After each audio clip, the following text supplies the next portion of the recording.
This podcast is brought to you by Marcus Rodriguez. If you're looking to buy or sell your home in this competitive market and you're not too sure where to start, look no further than Merced's preferred realtor, Marcus Rodriguez. He'll make sure the process goes as easy as possible, and you can reach him at 209-554-1715. Visit his website, www.myagentmarcus.com, or email him, info@myagentmarcus.com. This episode is brought to you by Thore. If you're in the Central Valley area and you're looking to get a tattoo, look no further than this dude right here. He's a versatile artist that specializes in black and gray realism. He's located in Merced at the Merced Tattoo and Piercing Company, and if you'd like to get in contact with him, either stop by the shop or reach out to him on Instagram. His Instagram is @_Thore with 5 E's. Once again, that's @_Thore with 5 E's. This episode is brought to you by Be Junk Free Merced. Everybody has stuff that's taking up space, but not everybody has the time, energy, and equipment to do something about it. That's where Scott Livesay comes in. If you have stuff that's overtaking your garage, yard, that spare room, or even a storage unit, give Be Junk Free Merced a call. You can reach them at 209-233-1519, and they'll give you an estimate and get back to you as soon as they can. This episode is brought to you by Patriarch One. Patriarch One LLC is a website, email, domain management, and design company. They can create your website from startup, refresh your current website, and even deal with domain transferring. Not only do they build a website for you, but they partner and manage the entire domain for you. They offer promotional gear as well, like business cards, shirts, pens, and anything with your logo on them. If you want to get in contact with them, you can reach them at 408-728-8001. Visit their Instagram, patriarch1.llc, or email them, info@patriarch1.com. This podcast is brought to you by Duffy Murphy. Whether you need studio time, mixing and mastering services, or someone to clean up that podcast audio, he's your guy. And trust me, because he's my guy. You can reach him on Instagram @DuffyMurphy or email him duffy.murphy@yahoo.com. Thanks for tuning in to Real Talk and Whatnot, a Central Valley podcast, the podcast with the longest name ever. No, but thanks for tuning in, you guys. My name is Micah Daly. I'm the host of the show, and if you're new here, this is a show where I highlight the talented individuals who live within the Central Valley of California, as well as people in general who are passionate about what they do. If you're watching this on YouTube, hello, how's it going? Make sure you're subscribed, you're liking the videos, you're commenting. If you're listening to this on Apple Podcast or Spotify, make sure you're following me, you're downloading the episodes, and you're just staying engaged any way you can. If you would like to follow me on Instagram, you can go ahead and do that at Central Valley Podcast, or type in my name, Micah Daly, and I'm sure it'll pop up. Alrighty, let's just jump into today's episode. Today, I'm joined by a really cool dude. His name is Matt St Pierre. Matt St Pierre is born and raised in Merced County. He was raised out in El Nido, or as he would say, El Nido, and then he went to college at San Luis Obispo, I believe. Oh, yeah, San Luis Obispo, got it right. He went to college out there. He met his wife, and he got a degree in business administration.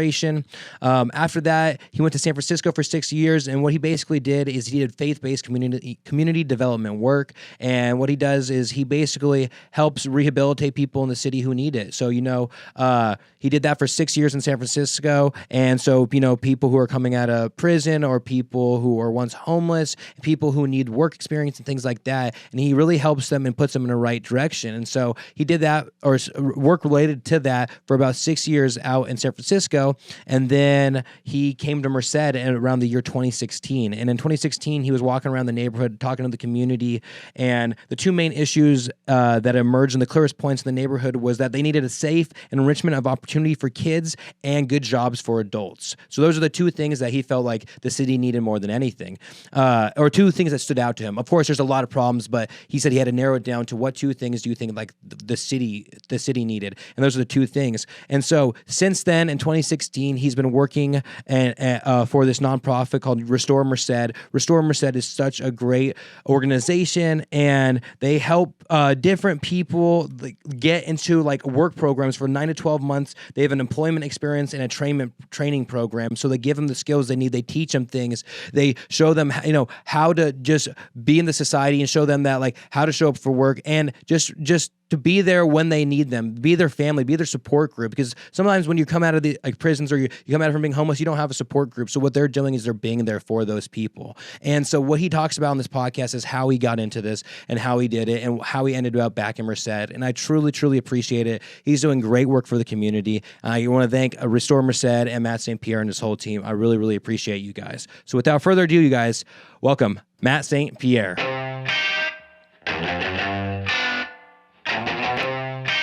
This is it. Real talk. Whatnot. Real talk. That's what it is. Real talk. Real talk. Real talk. My wife was always like, "Oh, like your lamp," and she's like, "Dang, your lamp's everywhere." Yeah. And I was like, "Yeah, I know, It keeps right?" moving closer to the camera. Yeah, over exactly, time, front and center. Yeah, exactly. What type of lamp is that? 80s lamp. There you go. All those old bangs had like the green, the little green lights, like. Banker's desk. Yeah. Oh yeah, it is the banker's lamp, and it's funny. I saw a modern day version of that in a store, and it was the same exact design, but it was like more brown with like clear looking on the top. But I was like, oh wow, they just were like, we'll just redo this. Yeah. Why break it if it why redo whatever it is, get those out right now. You know what they say, guys? They say it all the time. Exactly. So we're already recording right now, and then we'll just cut in at some point of it. Oh, you're good. It's all good. Make sure I don't have smoothie left in my teeth too. It's all good.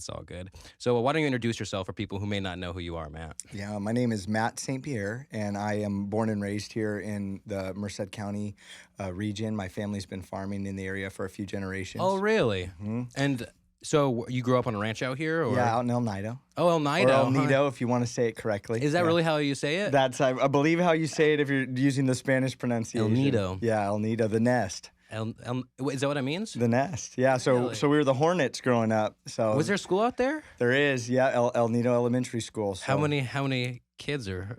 Ooh, that's a good question. The population on the signs of the town. That's why I was wondering. Is not very large, but it's a decent sized school. Pulls from a number, of the area kind of agricultural communities. Mm-hmm. And my grandfather went there in kindergarten. He only spoke Italian when he started kindergarten. Really? And then I had my mom and her brother and sister and my cousins all went through school there. So, dang. Yeah. And so you were born and raised in Merced, and then what did you go to school for originally? Yeah, so I went to Cal Poly for college and studied business administration there. Okay. So kind of one of those things where, you had to declare when you're getting accepted. Oh, trust me. I had 7 different majors. Yeah, I had zero idea what I wanted to study at 18 years old, and so thought business is a good general choice, and we'll see where that takes me. Mm-hmm. So, yeah. And then so you did that, and then you graduate, and then you're like, what am I going to do with my life? Or yeah, well, I had to figure it out quick because I got married at 22. Oh, so you get married right after college? Right after school, right as I was finishing school. Man, you went to I give it to you. I want to give it to you because you went to school, like you went straight to a 4-year university and then graduated in 4 years, right? Yeah. Because I went to the JC for like 4 years, and then I went to Stanislaus for a year, and then I was like, Starbucks was offering ASU online, and I was like, that's a good choice. Sounds good. I'll do that one for free. Yeah, that's a good choice. Yeah.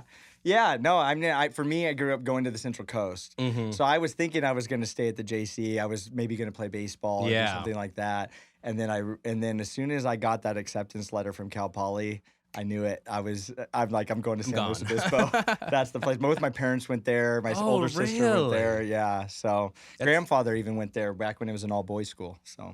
Dang, it's generational. It is. I guess that's how we El Nido and Cal Poly for your family. I guess that's my story. Any of your siblings go there too? My older sister, yeah. It was destiny, man. My parents met. They were next door neighbors. They met in school when a piece of my dad's mail went to my mom's apartment. And then he went and gave it to her? Well, yeah, or she did, Man, I gotta go meet that guy. What a love story. That sounds like a Nicholas Sparks movie there right you go. there. I think we're going to pitch it soon. And then me and my wife met there as well, so yeah. Wow. And where is your wife originally from? So she's originally from Maryland, Baltimore.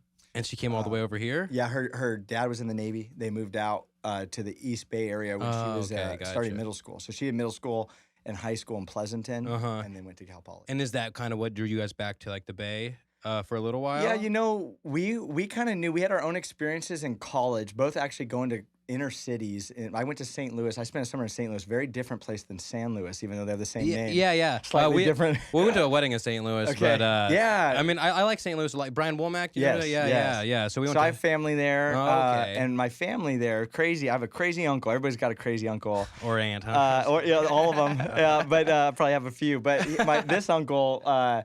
Was a successful toy business owner, like this zany toy store in St. Louis metro area that was growing, doing well, and he just kind of all of a sudden got connected to this church that had been in this inner city neighborhood with like, low income, higher crime rates, things like that. And the model was all these folks moved in on purpose to this neighborhood, like abandoned homes, like condemned homes. The city would literally give you a plot. Like they were historic, over 100-year-old, gorgeous old buildings that need to be gutted and redone. They would give it to you if you were going to renovate it. And so a lot of them, these families moved into this neighborhood. They started kind of investing in all kinds of ways in the community. And the church is now like 30 years old. But they have like I went to lead a youth job training crew they hired like 100 teenagers every summer in their neighborhood to do kind of construction work on the homes of people who couldn't afford it in the neighborhood that like needed this work done. Wow, that's cool. So I was a crew leader for that and kind of got introduced to that world. And was that after college? That was in the middle. That was right after my sophomore year of college. Okay, and so for the summer or something, did you go in the out summertime? So live with them. My uncle and I got robbed at gunpoint in his garage, which was the moment, when I thought, okay, is this actually worth it, or is this just kind of a cool experience that I'm thinking I'm going to be fine, because I'm doing good stuff over the summer. You're doing good stuff. And for me, it was this recognition of like, okay, if this is what life is about, then I got to be all in. But if not, like I'm finding a different spot to go. Yeah. My wife did a similar deal, didn't get robbed, but she went to Detroit the next summer, and when we had just started dating, just to kind of see if she could see herself doing something similar. Oh, okay. So then when we got married and we graduated, got married, and we were saying, okay, we want to live in a city because we want to do similar work to what each of us had done in those give back kind of in those communities, the communities that need the help, right? And for us, like even for us as Christians, like to us, that's at the center of actually what the Christian faith is. To say you're actually supposed to bring good news, And so, what does good news look like in a community where, kids are suffering, where single moms are struggling, like where someone can't get a job even though they would really love to work to provide? Like, what's good news? It's not just to tell them something. Yeah. Hey, God loves you. It's to actually say, and here's some proof of that. Here's a job. Here's support for your family. Those kinds of things. So we wanted to do that. We started looking at cities around the country that we had some connection, and San Francisco was just one of those cities. So that's okay. And so you started. So that was the first city where you kind of started and implemented doing things. And did you start everything from the ground up in San Francisco? You kind of joined somebody else? Yeah, so we worked for like a campus ministry that's a global organization. Oh, okay. And they really didn't have a lot going on. They had a pretty small ministry in San Francisco at San Francisco State. But we got pitched this idea of, hey, why don't you come and help our students get connected to service opportunities throughout the city? Because there's obviously a lot of need in the city, and you can kind of help them see how, if they're considering like being a follower of Jesus, how does that connect to, caring about the Tenderloin, caring about the Bayview Hunters Point area, like what are those connections? So we got to kind of make the connection points with people doing great work in the city already and some college students so they could start to get formed and college is this time where you're figuring things out. Yeah, right? we all like, know. Trying a lot of things, you're figuring it all out. And so we thought, hey, this is a great chance that hopefully some students can see what is my future going to be? Even if I go on and make a lot of money, is that just for me, or what am I supposed to do with that? Yeah, exactly. And we got to play the role of helping them figure that out. So. Yeah, that's really. Or are you friends with like Ricky Franklin and Robbie Silverly and everything? Yeah, well, and Ricky's older sister Eva. Like her and her husband Jordan are like our best friends. Oh, really? They moved here during the pandemic and saved our lives. Yeah. They live on Bear Creek now. So okay. Yeah, that's cool. Well, I was wondering because exactly. So when you're talking about you living in San Francisco and stuff like that, I was just, and I didn't remember Robbie lived there and Ricky lived there all at the same time. Robbie lived in my one summer when I was gone. When my wife and I had to go do a summer project, it was called with the ministry we worked for. Robbie did an internship. Deloitte. He worked at Deloitte, did an internship, and lived in our apartment with another dude. Yeah, it was good. That's really funny. He took good care of my brand new IKEA chair I had just gotten at the time. I think it became his chair that summer. Yeah. then he wore it out probably just in that summer. You're like, man, this used to be. Yeah. That's really funny. And so one of the reasons I wanted to have you on the podcast is on the podcast I always talk about like the revitalization of downtown Merced, talk about the things going on within the community, and I always talk about like El Cap Tioga and all these other new restaurants opening up. But a lot of times people don't really see stuff that's kind of going behind the scenes. Right. And so what kind of drew you to come back here? And 2016, is that when you kind of moved back? 2016. So what was that kind of like? When were you like, I wanna move back to like my hometown? I want to try to do what I'm doing here, but in my hometown. Yeah. Yeah, that was really kind of came through by surprise through some conversations with my good friend from growing up, Caleb Medifin. Oh, okay. So my wife and I at the time, we had our first daughter. We're living in San Francisco, 1-bedroom apartment. Yeah, I was going to say. She was sleeping in a closet basically for the first year of her life. And we were... Little Harry Potter child, huh? Yeah, exactly. But I think we were kinder to her than his aunt and uncle. But yeah, so we were trying to figure out, what's sustainable for life. Like, what do we want? What do we even value now that we're having kids? Like... And we're both having to work full time, and it's just kind of a rat race, to stay on, to just keep making it there. Especially to stay afloat in San Francisco and not in debt when you're paying $2,000, $3,000 for a 1-bedroom apartment. Totally. And yeah, we had to steal. A friend of ours owned the place we were living in.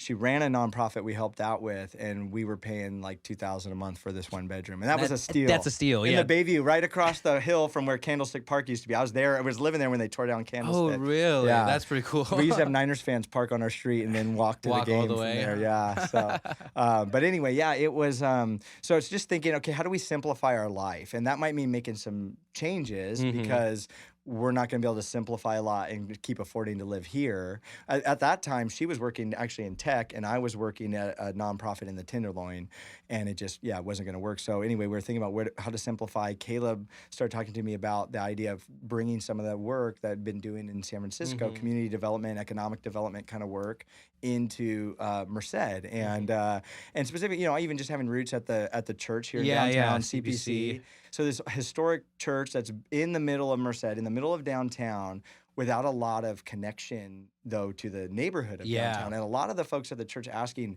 what would it look like for us to be a good neighbor? Like, do our neighbors even know we're here? Yeah. And how could we actually be good news in this community? And so that was part of the vision getting started, is how can we create some pathways for other folks, like even at that church, to get to know neighbors and to step in and want to say we care about our neighborhood, even if you're not a part of our church. So that was a lot of the vision when we first decided to come get started. Yeah, because we talked, I think in 2016 probably. In the old church sanctuary, my old office. Exactly.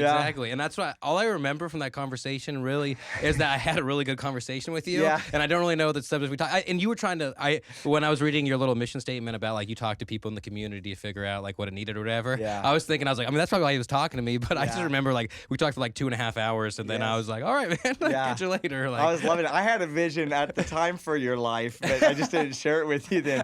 We were looking at a business idea actually in downtown. Was it the like using the like shipping containers, multi-vendor food lot kind of idea, and so you see a lot of those in other places. And I still think one would be perfectly, especially on the church parking lot across the street or something, right there. Yes. Yeah. So I could see that you could be the face of something like that, but now you're the face of something else. Hey, so maybe the Real Talk could be the face of that. There you go. There we go. Okay, let's get back and talk. Yeah, exactly. And so so then you come back to the community, and you're kind of trying to figure out where to start, right? You're trying to figure out, what angle do I do? How can I get involved with the community? And was there any businesses or people that you linked up with that kind of helped start? Because I saw you used to be working with somebody else, and then you became a nonprofit, right? Yeah. In 2018. Yeah, so looking for, and that's the idea too behind our work. Like we try to practice this thing called asset-based community development, or ABCD. Which is what it is let's start with the idea of what already exists in a community. What are the strengths? Not just anyone can walk in and say, oh, there's a need, right? Yeah. Like start pointing out all that's wrong with the place. And especially, though I love Merced, I'm from here, we know it's really easy to do with this place. No, and that's ruin everything. Like the whole machine. Yeah. And that's the thing too. That the podcast is like growing up. Everyone, we're dead, talking crap about the area and the whole. And I say Merced because I'm from Merced. People who are listening, but like I mean the whole Central Valley in general. You get to people who just talk bad about the area. Right. And I always say it's a lot easier to talk bad about something than it is to give something a compliment. Because give something a compliment, you have to think, what am I going to compliment them on? Right. You could say blah blah blah is boring, you know what I mean, and that's easy to do. Right. But and that's one of the reasons with the podcast. It's just like Like, yeah, maybe like we used to not have the things that other places have, but the pandemic showed me more than anything is that, hey, we have everything a big city could have, especially when everyone in a big city was working at home for a year and a half. You know what I mean? And started leaving those big cities. And started leaving with more space. Exactly. Yeah. And not as expensive and everything exactly. else. I don't know exactly what I was cutting off on. No. Yeah. Well, you asked, how we started out, who we worked with, and so yeah, we worked with. Actually, we got started with a very like-minded organization that does great work in the area called Lifeline CDC. They work in Winton, actually. Oh, okay. Have a community center in Winton, and they also have a community center in the Loughborough and the Meadow Apartments in the Loughborough area. So they strategically put themselves in locations. Practicing that asset-based community development. Their founder or their director, Monica Grasley, she is incredible and has done this kind of with her life and is so good at building community and drawing the strengths out of people before they can see it themselves. That's cool. Know? And so she, as we started talking, I realized all the things that she was doing in ways that they were similar to what Caleb and I had been talking about starting. We had some talks and they were willing to, which is not a fun thing to do if you're an organization, by the way, but they were what's called our fiscal sponsor, where they say you can exist under the umbrella of our organization. We can run things separately, but they kind of provide the admin support and stuff so you can do that. And so really what she did is she said, we're not in downtown yet. I love that you want to focus in downtown.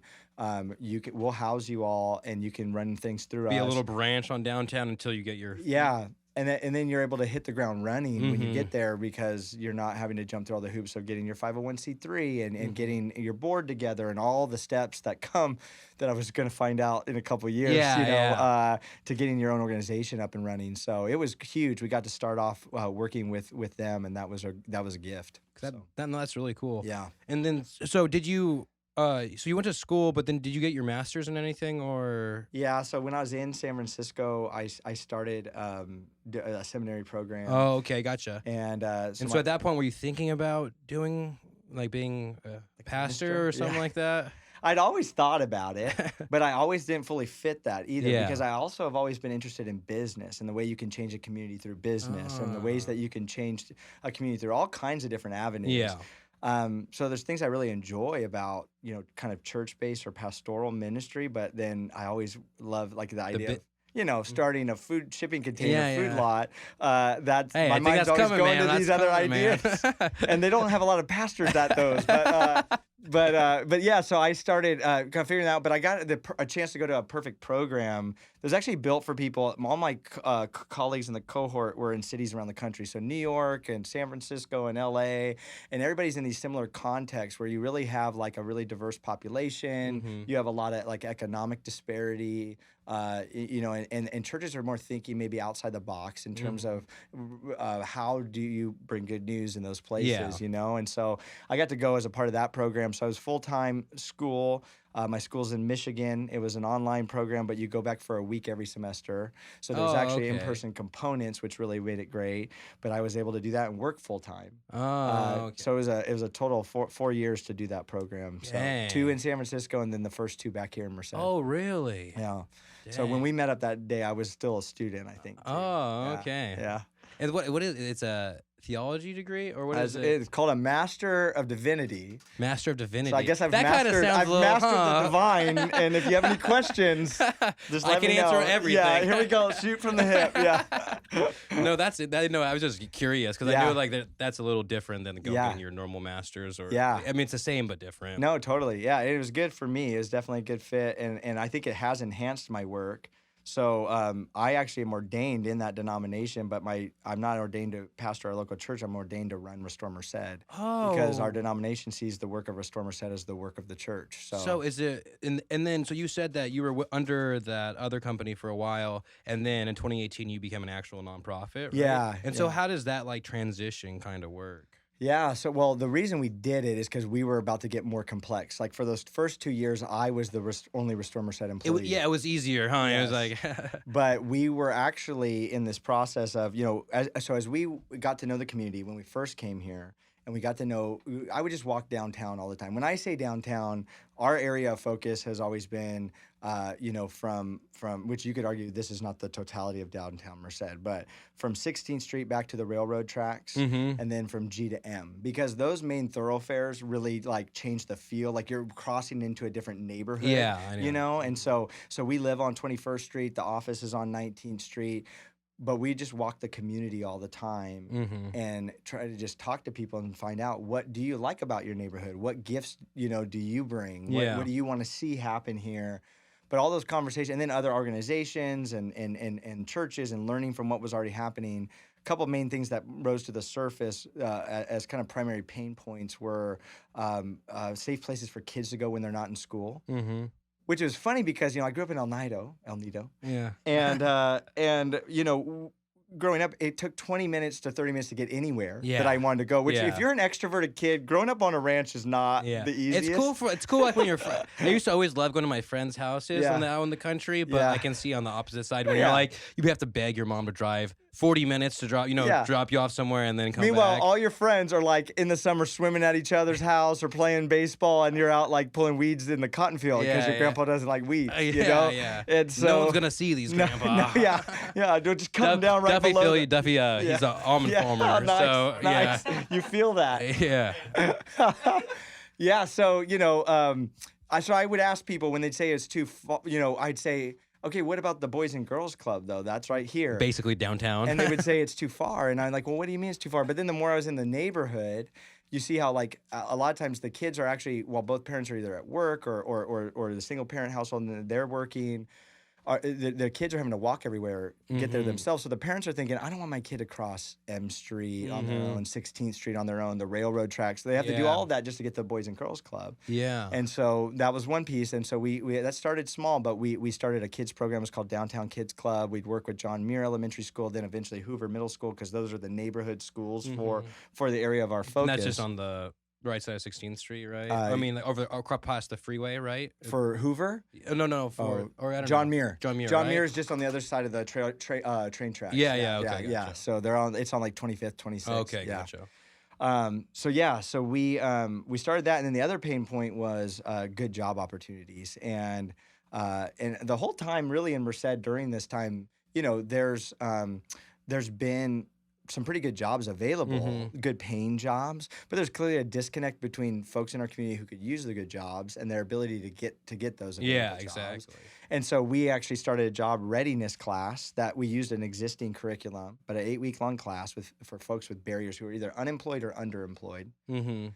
And then try to find job placements for them, and had a little bit of success, but really 8 weeks goes by pretty fast. I was gonna say I saw that on the website. What is your website so definitely can look it up? Yeah, it's restoremerced.org. .org. Okay, Yeah. Gotcha. Yeah, and so on these programs, it's like so you're you're basically to facilitate people in the community, and so. Part of it is people part of it people who like went to prison and need some job experience, and is it just people who kind of need that little extra help, or is there a specific like? Yeah, so we say generally that we employ people with barriers to employment. What those typically are maybe having been previously incarcerated, coming out of substance dependency, homelessness. A lot of times, all three of those things at different points. But really, if you think about those barriers to like keep getting and keeping a good job. You have to also think about things like childhood trauma and the way you carry that with you. Because that's the thing that if you just stuffed it down your whole life and never kind of try to get the tools to deal with it, that's the thing that flares up and makes you cuss your boss out and get fired on the spot. Yeah. And you're not actually mad at your boss even though you thought you were. It was just triggering You something. haven't dealt with underlying conditions. Or and so, like and by no means are we the only entity that can handle that kind of thing. So we work with community partners like, counsel. We actually will pay for someone to go to 6 sessions of private counseling to just start doing that work, and get some of those tools. And we try to provide it through community that we bring to folks as well. Just that support. And we call it family. That's at the center of what we do. because that's what family is supposed to be at its best, right? It's the support network around you that isn't going to like necessarily do everything for you, but they're going to be there to like keep pushing you when you need to be pushed. They're gonna catch you when you're falling back. You know, they're gonna kind of help you navigate and try to. You want to see your family succeed. You know, so that's kind of what we try to build, and the sense of community, basically, right? And that's something before I started this podcast that I didn't really think about community that much. I don't know why. It just like it didn't seem that at the time that I always had my community of friends basically, and I was like, I got my group of friends. That's all I need. And I remember thinking like, how do you make new friends when you're older? Like you just don't. Like I used to think that, and now since I started this podcast, I feel like I've made so many new friends. You know what I mean? Yeah. But what always gets brought up is the sense of community, and that people kind of are always longing for that sense of community. They always like.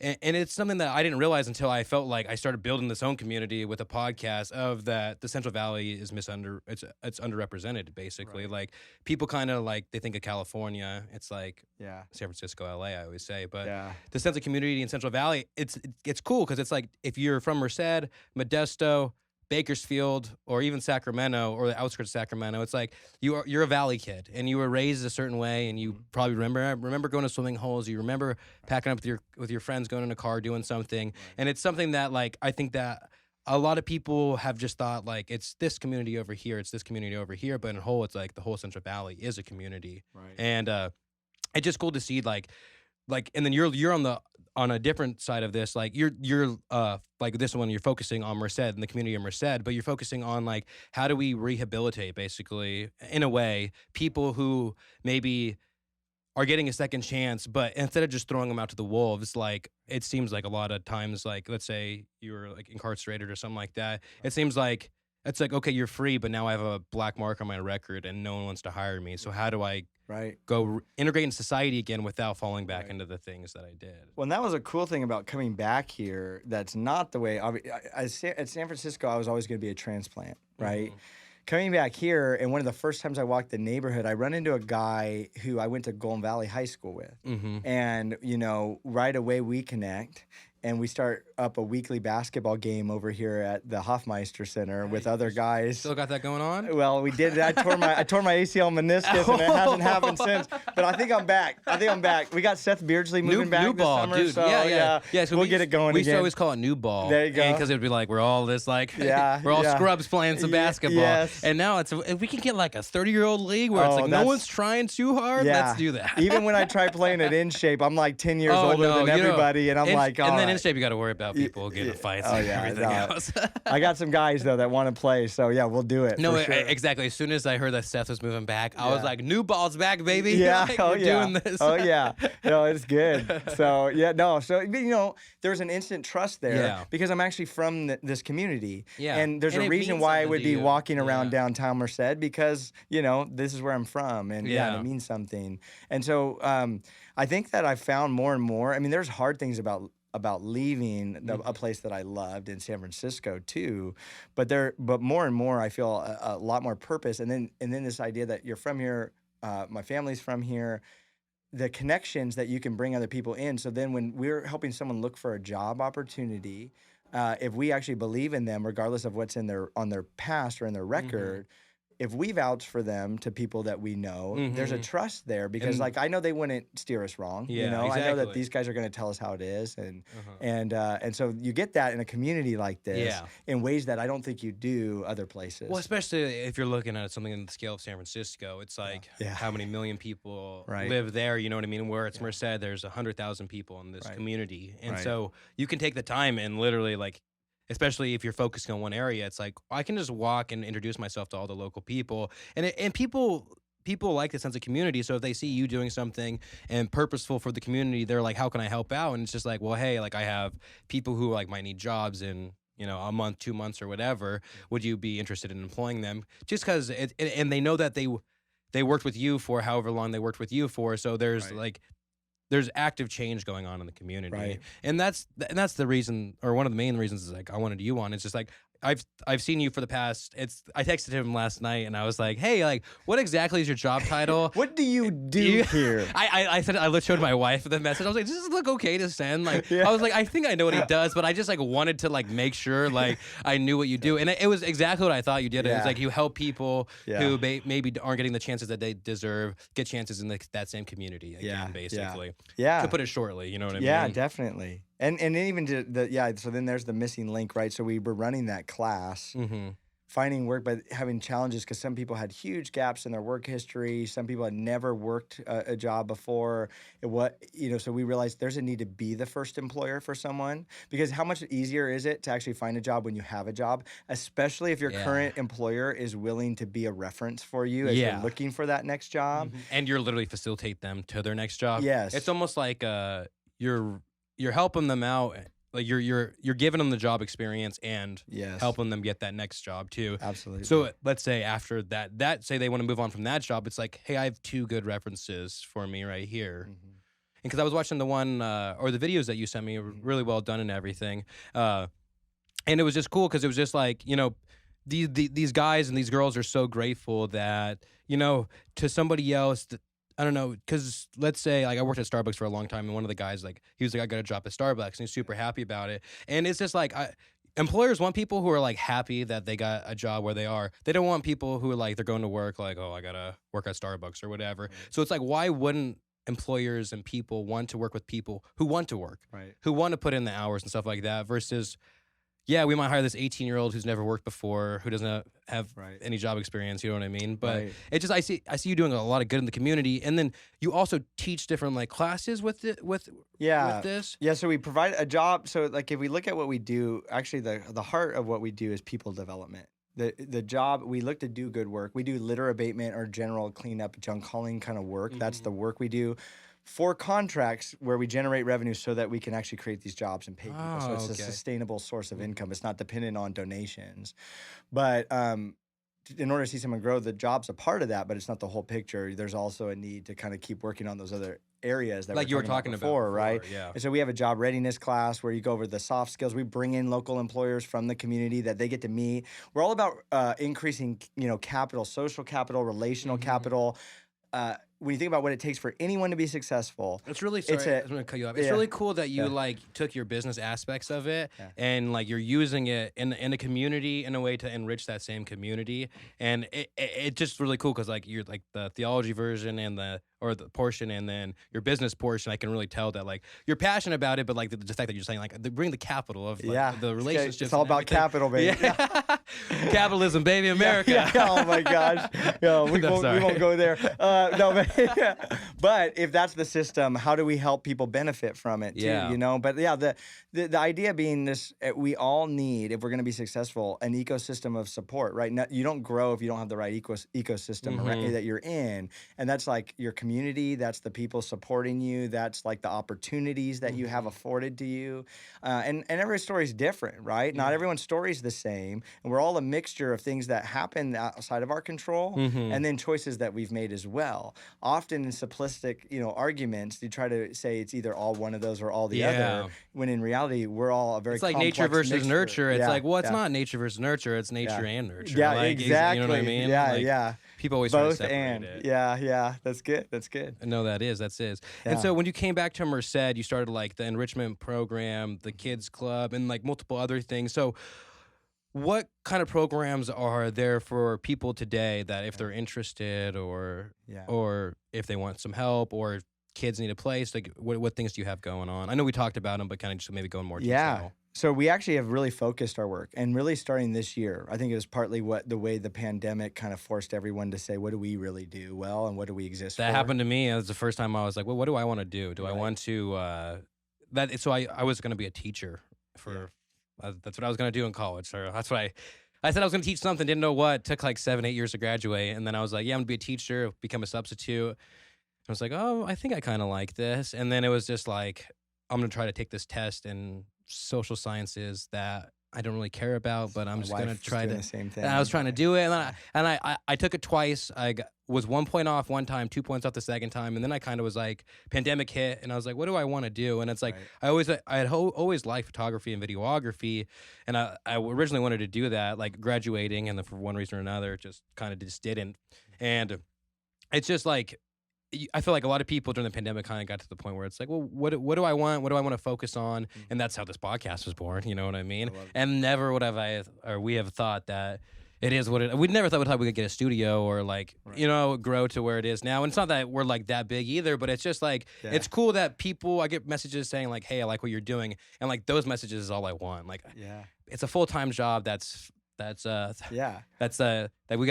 all interns here, basically. Yeah. Well, that's literally what we do is to help somebody. So our focused work is now really with adults who are where it's connecting with them while they're still in a place of instability, and helping them see something they maybe have never seen before. You actually have gifts, skills, interests that would be helpful for your whole community. And a lot of times people have heard the opposite all the time growing up. A lot of people heard, hey, you're worthless. You're never going to amount to anything. Yeah. Don't even try. Then they get that reinforced at school. You're bad. You keep getting in trouble. You're a bad kid. You're never going to figure this out. And they just start to believe that at some point, internalize that, believe that, and then live that out too. Yeah. And then our goal is to come along and say, hey, no, we can still see what's in you. Like, start naming those specific things. Like you said, it's a lot easier to say what's wrong than to give that compliment. Exactly. So let's look at those specific things that we can already see in you. They start seeing some of those things themselves. They identify, oh, this is work I think I'd actually enjoy, where going to work wouldn't just be a necessary evil to survive, but would be something where I feel like I'm living right out of what I'm good at, how I'm wired, like what I was made to do. So we try to help people identify that. And through doing that, have you like, obviously like when you first started, you're trying to figure out what questions are we asking them, what things, and through it, have you like gotten down to like a cycle where it's like, like you kind of know, well, you know what to expect now, and kind of what ways to encourage people that maybe you didn't when you were first starting it. Yeah, and every person is different, right? So that's part of the art of it, is you got to learn how someone's wired, what makes them tick. You think about it like being a good coach. We probably all had good coaches and bad coaches. Yeah. The bad coaches were the ones that were trying to relive their glory days through you. And the good coaches are those that are like really saying, let me get the best out of you, because you're going to be happiest when you're fully operating to your potential. And then it's saying, but what motivates you? What level of pushing you is it? What level of encouraging you even when you've messed up is it, to get you to like really give your best? So that's really our job, is to try to be a good coach and not just relive glory days, but to say, okay, look, you can do this. We are going to hold you to a standard because you can do the standard, and you're going to be happier like when you're doing it. And one of the cool things that we've seen is a lot of people that come through working with us, they could be in about the same position if they just lived on assistance. Yeah.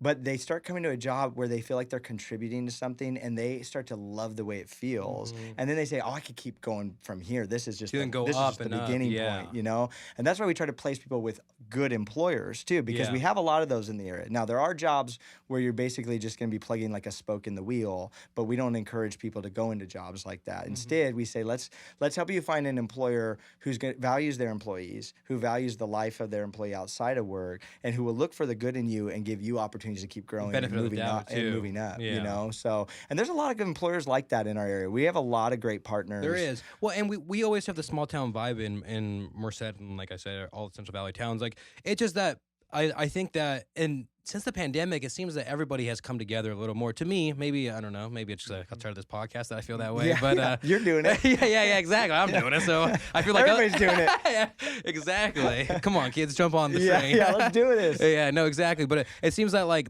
a lot of people are coming together now more than ever, and so. Do you guys have like a number at all of like how many people you've been able to help and stuff like that? Yeah. And how do people, if they want help, how do you find them? How do they come to you? That's a good question. Numbers wise, we have had 40 people that we've hired into the work program, transitional employment, since we started 3.5 years ago. We have placed 25% of those people into long-term jobs in the area. We've placed at places like the El Cap Tioga, Modern Air HVAC, Matt Migliazzo Construction, Starbucks, great local employers. And so how did you build the relationships with these employers? Some of them were people I knew, like prior? Matt Migliazzo, since I was a child. Yeah, what's funny, my cousin lives in or rents at his house. There you go. Or his old house. Okay. Yeah. I know Matt. So great people. Matt's in our video. Yeah, right? I saw that, And then Modern Air we got connected to, just like value their employees. That's an employee-owned company, right? So wherever you start there, you are beginning to vest interest in the company, like you would at a Google or a company like that. The LCAP from day one have actually just been a great partner. We got to know them when they were just getting started on their work, and gosh, that's a great place to work that values people. We've placed 3 people there. One of them's a supervisor now. Basically, the majority of the maintenance department are former employees of ours. Oh, really? And they have great maintenance. Their head engineer, Costa, is an awesome guy. The whole staff, Robin, their GM, would come to our job training. I just met her, so I did a photography shoot for them at the Manzer. Nice. Yeah, so I just started working with them too. Nice. Yeah, they're very nice. Good. Yeah. But so I just started doing some stuff with them, and they're just super nice people, and it's cool because it's like it's something so different that Merced hasn't seen in a while. You know what I mean? At least like that type of business, right? And with excellence, kind of in every area. Yeah, exactly. Not only like aesthetically pleasing, but work wise and everything else. And then you do stuff with UC students too, or we have. I in the saw past, something in the thing that you sent me. Yeah. You like would help facilitate UC students getting jobs too, or did I read that wrong? Well, yeah, we haven't quite done that piece. We've been a placement for people through their Center for Community Engagement to work. That was mostly within our kids' work, which we've kind of actually handed off to partners now. Okay, and we're focused gotcha. on the work with adults. One thing that's cool, so we have some good partnerships. Like I said, our specialty is connect with someone when they're still in a place of instability, help them build The stability. the community, but then recognize what they're good at. And then here we have partners where we can funnel people depending on how they're wired. So one of those is Bitwise Industries. Oh, okay. Right? So you're gonna work with them too? So one of our current employees is about to start, is going through their pre-apprenticeship classes and hopefully going to do the apprenticeship they offer. That's a great pathway towards, a great job in the tech industry. Yeah. Another pathway is Merced College, partnering with them, their vocational training school. Oh, so doing some like trade schools, Yes, basically. and they've been an incredible partner to us. So that's one place that we look to funnel people as well. Another one would be the hotel, and they started with Merced College, the hospitality school that they're running now. So if you're wired more towards that, and their whole idea, the hotels, working with Merced College on that, the LCAP, but they're doing it for the whole hospitality industry locally. They hope to just raise the whole hospitality industry up through training people. That's with awesome. those skill too. sets. But yeah, because like sometimes people look at businesses and they're like, oh, they want people to stay there, or they want to bring money to themselves or whatever. But it's cool to hear that, like, no, they just.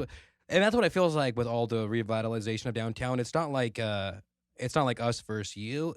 More and more, it seems like it's like downtown is becoming something that maybe it was intentionally built for, or was, maybe in like when our parents were growing up or something like that. Right. Because they used to have like the drive or whatever, drive-bys or whatever, when then everyone would Not- scan the. maybe that's a bad term maybe not for drive-by. it. I'm just kidding.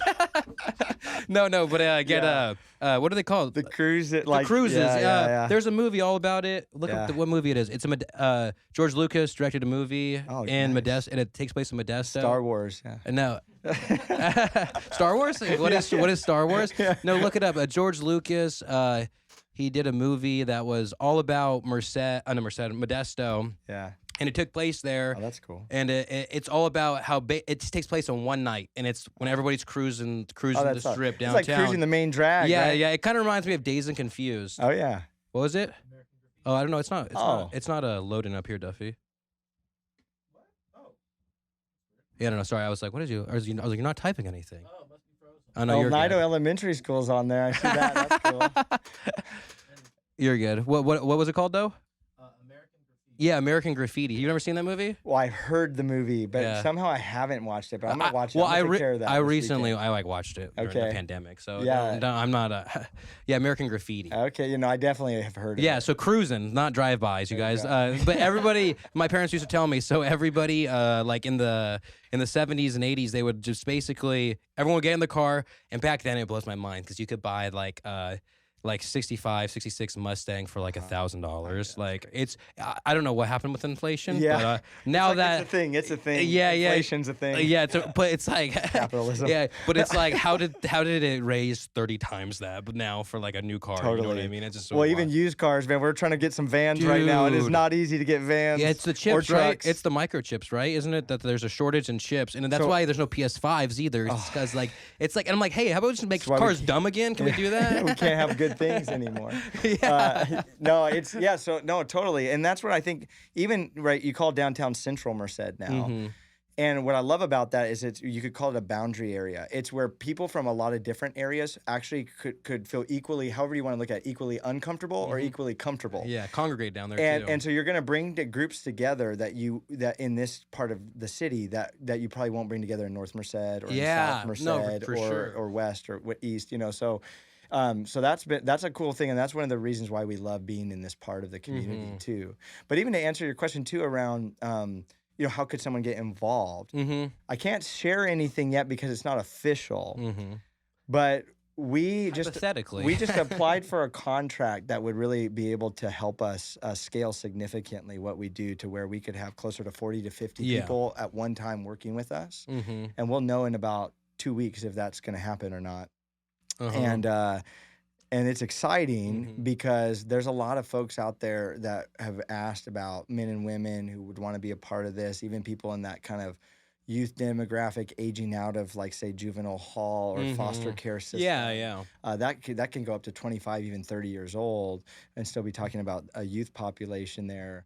But we're looking to just bring more folks into this, but with the continued focus on the development of the individual. So we have partners where we find candidates. So the Merced Rescue Mission. Okay, gotcha. The jail. So Is there a new Merced Rescue Mission? What they actually had to do, because they lost their building, right? Yeah. So I don't want to. Yeah. So they rechanged. They actually just did build a new campus on Cone Avenue. That's beautiful. It's half of it. There's half of it more. Or those are the houses that they were building, like the mayor came on and talked about building houses and homes for different people. Yeah, that wouldn't be the mission, but they're doing a lot. The city's been doing a lot of efforts around that, or working with a lot of folks in the county around that. The rescue mission pivoted their model when they lost their building, and they started renting homes in the city. So they actually have multiple homes over by, like, where the dog park is. Oh, yeah. Off Gotcha. of Yosemite. So they have a men and women's program houses over there. They have what they call SLEs, or sober living houses, over there. Their new facility, they have like 10 veterans that they're housing.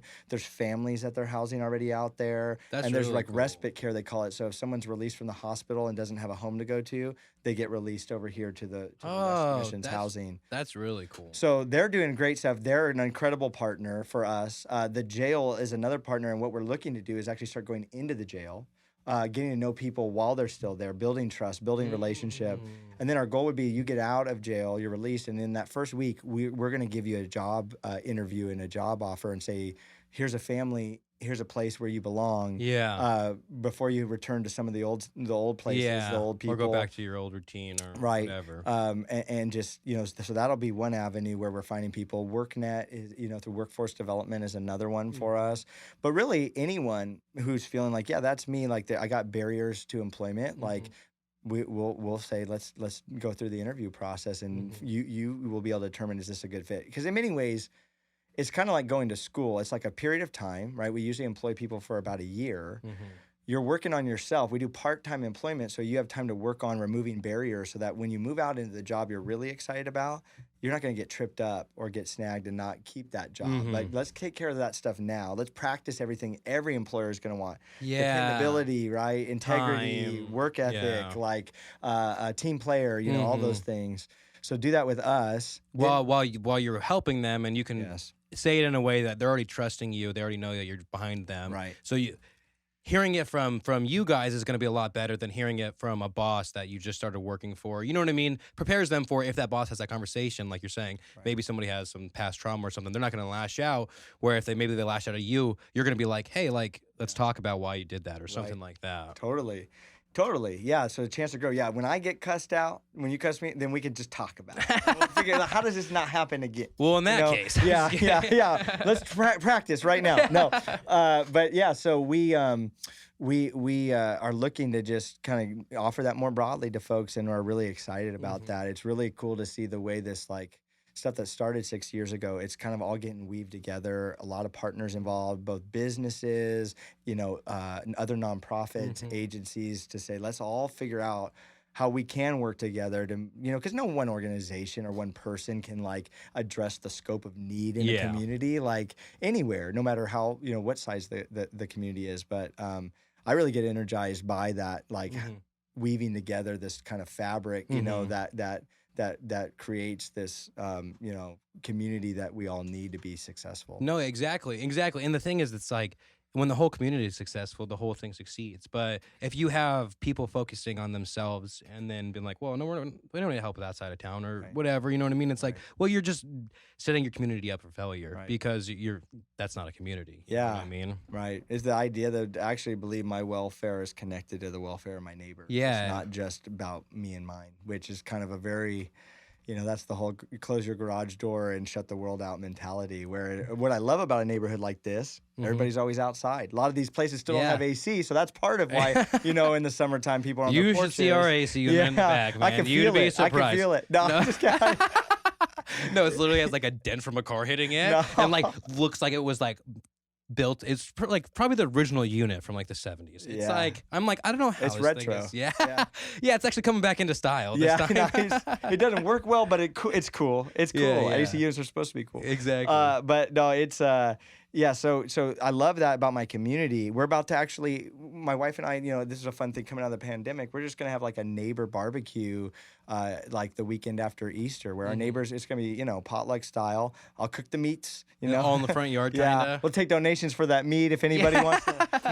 But go to Costco where I get the burgers and the hot dogs and sausage, whatever. Yeah. And then everybody brings a dish. But just, it's fun. On my street, there's all kinds of different people. We have UC professors. We have families that have been there for like generations.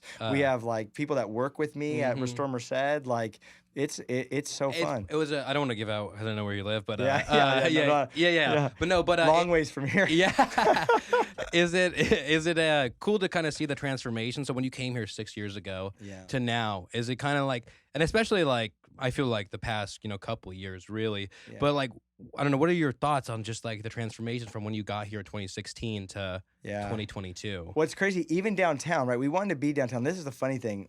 My life is more of a walking life here in Merced than it ever was in San Francisco. Like, which normally people are always walking over there. Yeah, that's supposed to be like the city life, right? And a lot of my life is in downtown. I love downtown, but you used to go try to eat somewhere on a Friday night, like 2016. That's not that long ago.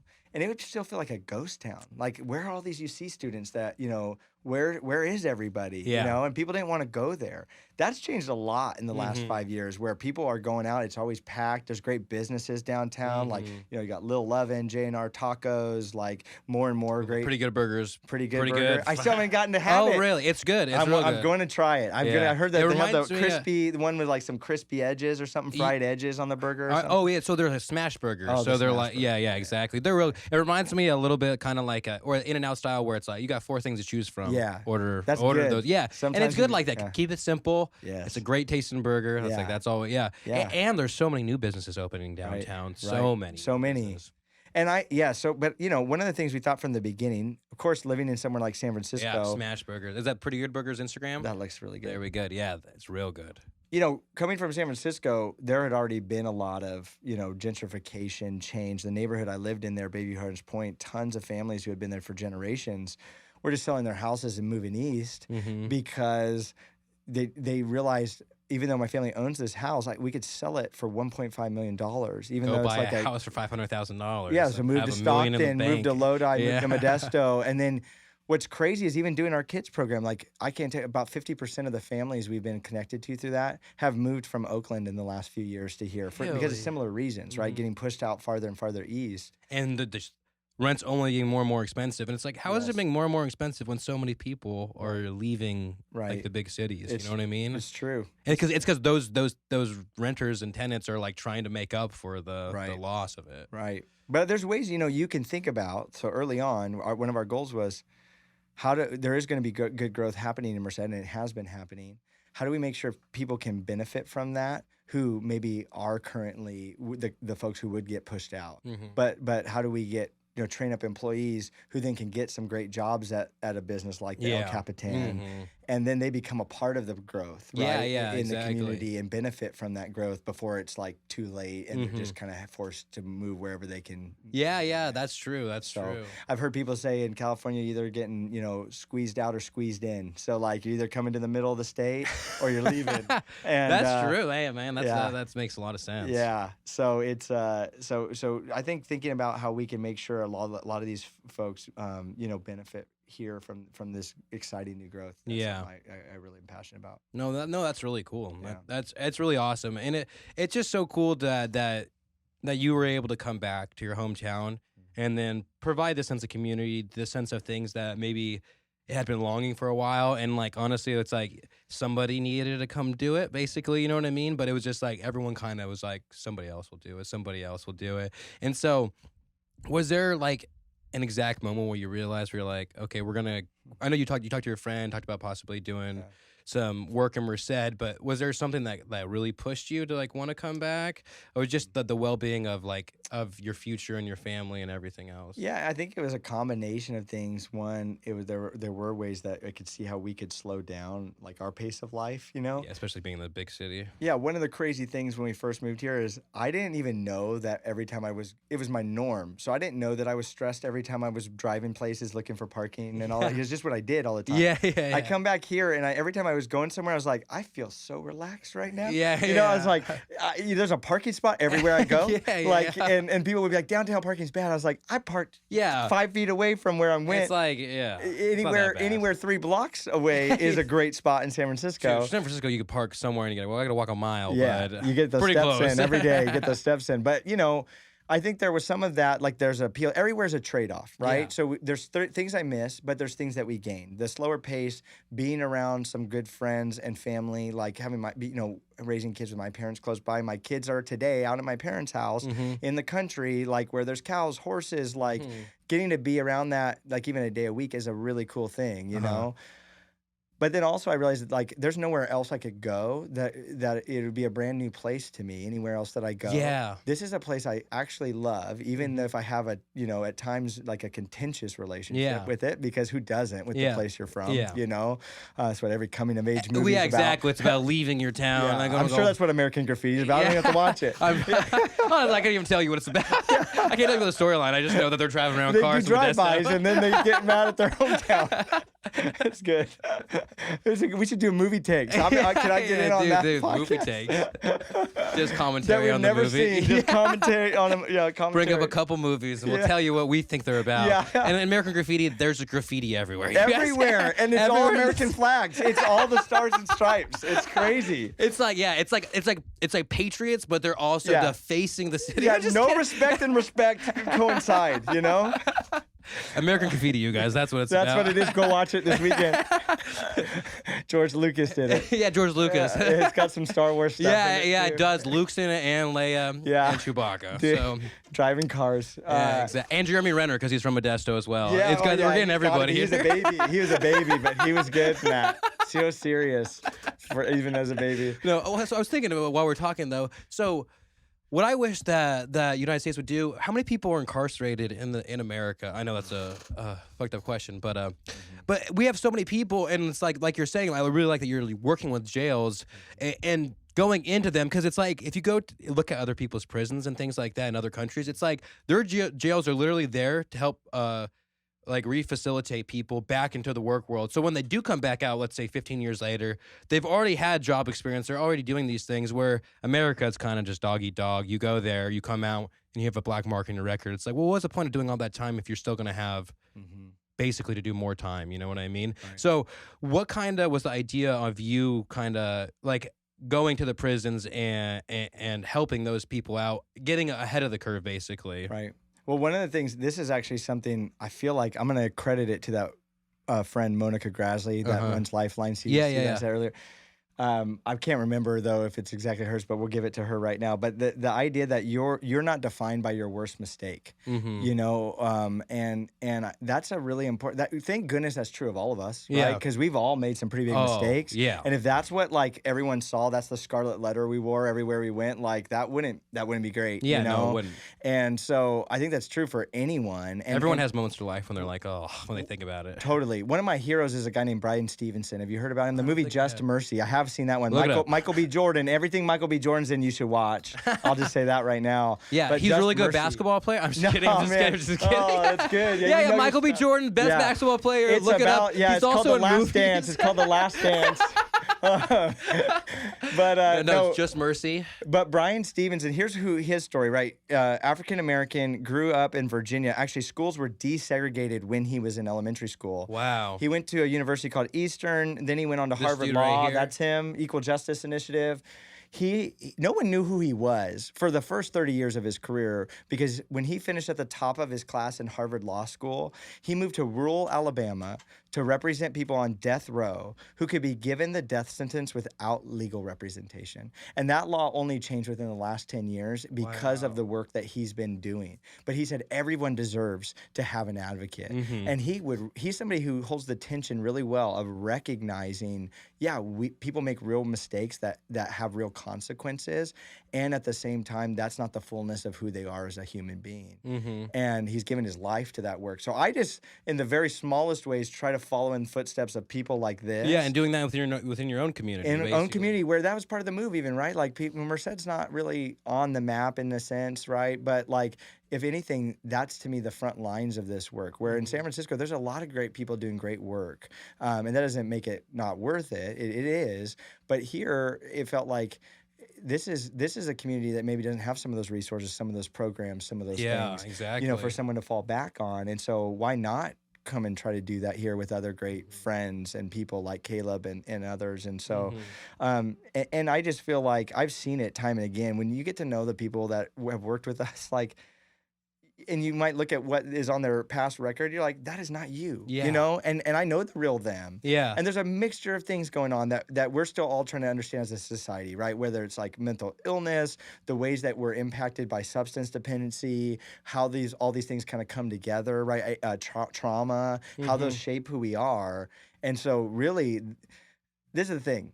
The world is incredibly complex. Human beings are incredibly complex. Our minds don't like that. We want it to be black and white. So our minds for us try to categorize things, try to categorize people, like all good, all bad. Yeah. Let me make life simple because I don't like living in tension and complexity all the time. Yeah. The problem with that is life. And so if we're going to find like solutions that really have like long-term change or transformation, they have to deal with the complexities of the world, like the complexity of being a human. We're complex, all of us, right? Yeah. We're mixtures of good and bad. Like, you know, everybody is. And so for us, I mean, obviously that's just a part of why we'd want to work with someone who maybe doesn't think that they still have that good in them themselves, but to help them see, no, you were still made for something. And I love this. Let me just, if I can be a preacher for just one second. Go ahead. In the Psalms, these are the oldest, these are like the hymn books, you know, of God's people, thousands of years old. Psalm 139 talks about this idea that, God, you knew me in my mother's womb. Before I was even, when I was still like formless, you knew me. You know me better than I know myself. You named me. And it gets at this unique thing of what it is to be human that we all long for, which is to be fully known and fully loved. Because oftentimes we feel like if we're fully known, no, we're not going to be loved by anyone. And if someone is able to love us, they must not know the fullness of who I am, you know?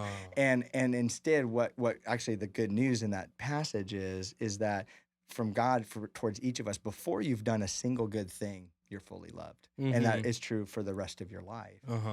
And so for me, that's what I'd want someone to know who's getting out of a long prison sentence. That's what I'd want someone to know who's in jail. That's what I'd want someone to know who's coming off the street trying to get out of a meth addiction. Yeah. Right? Like, is to know this has been true of you and it's still true of you. And we, as your family here at Restore Merced, get to show you day in and day out that it's true of you. We get to embody that reality to you as we walk through life together. you know? Yeah, So no, I agree. that's the stuff that gets me excited. Sorry for the... No, that was I like that. That was great. And so when did you kind of discover Brian Stevenson? Well, I actually discovered him. I used to love listening to this guy. His name Tony Campolo, and he's like an Italian inner city Philadelphia pastor who would be in the mob if he wasn't a pastor. Talking to me? Yeah, Tony Campolo, and he would talk about. He'd actually talk about in this sermon two of his old former looks like students. a mob boss. Oh yeah, you could see it. You could see it, and but he would talk about in this sermon two former students. He teaches at Eastern University where Brian Stevenson went to school. Really? But he said, I had these two former students. One of them was like, you know, part of his the basketball team at the school and was going to go to med school. And what he'd say was, I'm going to be a doctor that does good work in the world, you know, like God's work in the world. He's like, I ran into that student on the streets of New York City 10 years later. And I said, what are you doing? He goes, I'm a doctor. He goes, that's great.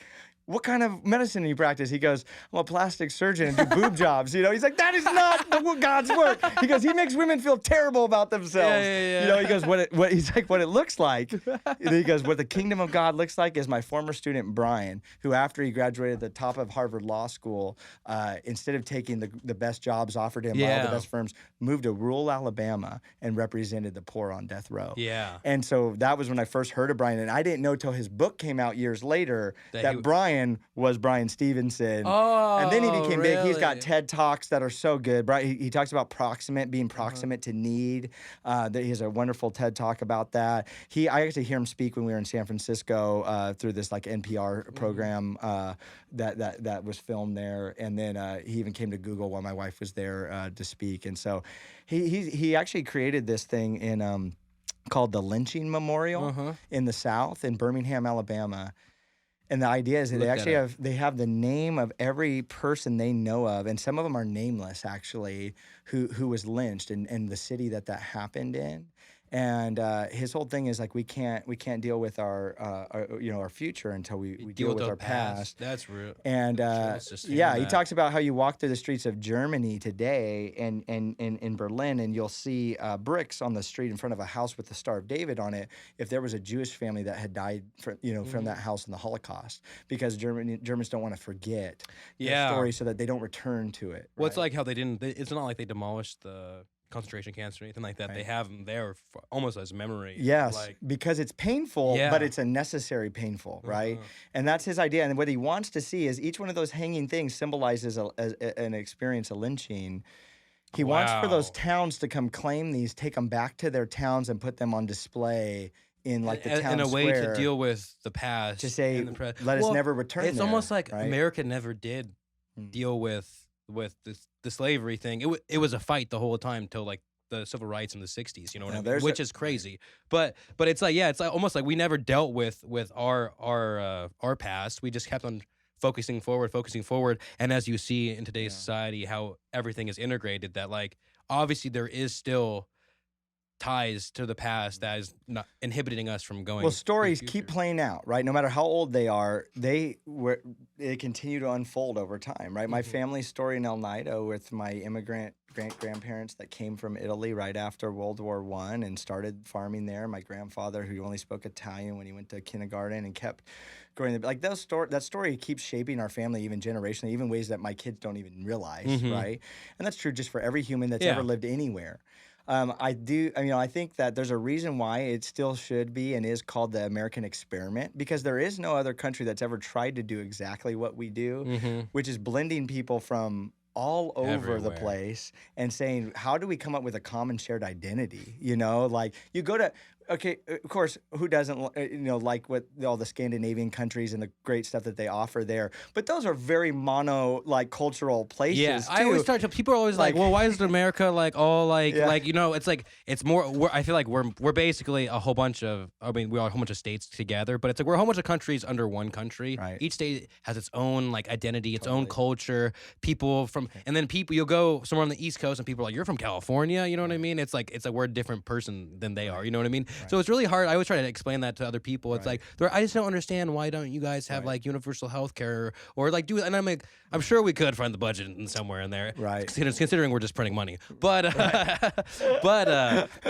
just, we got the budget. Yeah, well, during the pandemic, they're like, no, here, just keep buying stuff. Keep buying stuff. It's like, but Keep do we those have restaurants have that money? Like, it doesn't matter. Just here. Go buy some stuff. Stay happy in your house. Have some Bitcoins too while you're at it. Yeah, exactly. It's but I think it's a worthy experiment. Like it's worth continuing to try. Personally, even as a minister, I think that's what the kingdom of God will one day be, is this idea of people of every tribe, tongue, and nation coming together, dealing with all of our collective and individual pasts, and but finding healing in it, rather than war. So what does that say, Duffy? It says, or you can make it bigger if you want.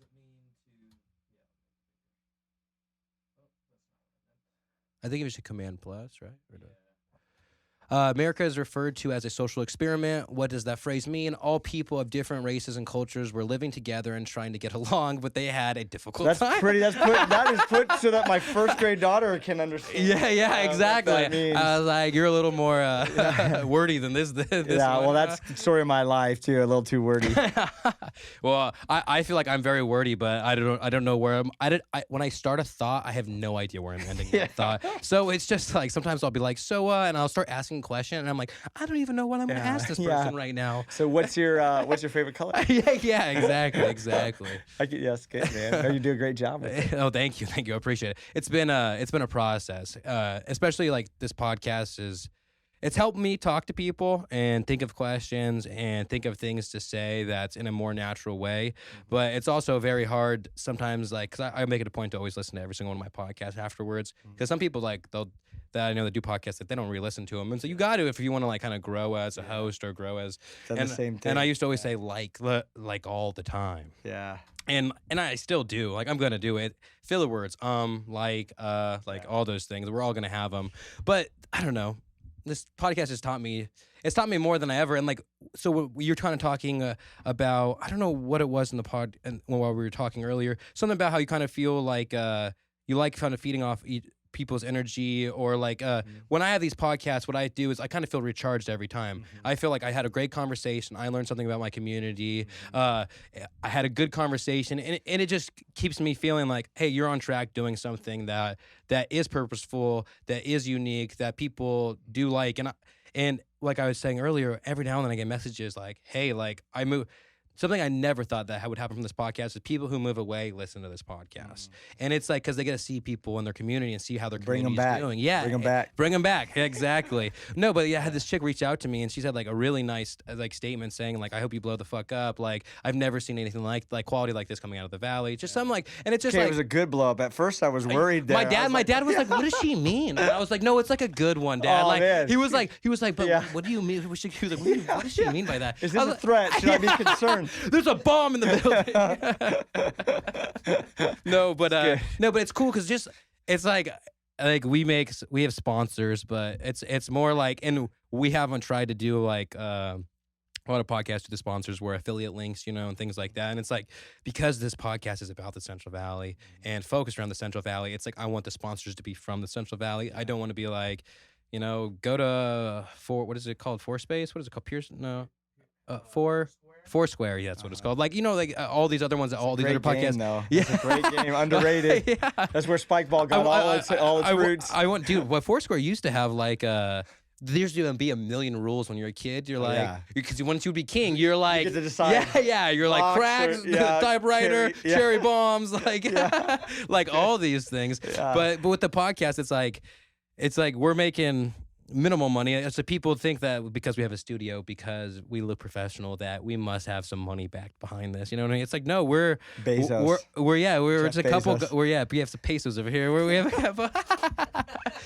We're not Jeff Bezos. We are pesos over here. Jeff Bezos is his cousin. Yeah, exactly. It's like we have him funding us. No, but it's just cool because like this is like this is a community. This is an American experiment as well. You know what I mean? It's its own thing. Yeah. And it's cool because it brings people like you on the podcast and people together, people who like I would never, not never, but some of the people, it's like I would never sit and have an hour and a half long conversation with you if I didn't invite you on this podcast and talk to you. And each time it's kind of cool because like, yeah, we kind of know each other and we know of each other, but we don't sit down and have a conversation like this, you know? And so it's cool that I get to have this conversation with you for basically the first time, and other people get to listen to it too, and they get to see two people in their community coming together. And I think for far too long, you didn't see that. There's no outlet of good stuff in the Central Valley, and so it's good. I love it. That's why I was glad to have you on, Matt. Thank you so much for coming on. Wouldn't you give people your guys' socials and everything for Restore Merced? Yeah. So it's just well, that's a good question.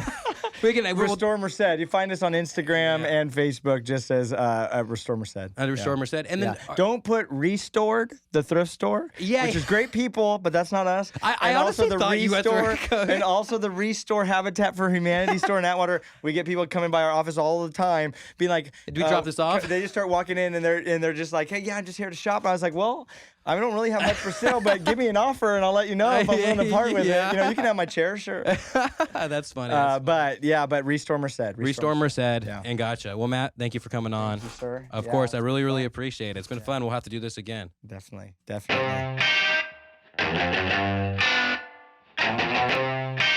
This is it. Real talk and whatnot.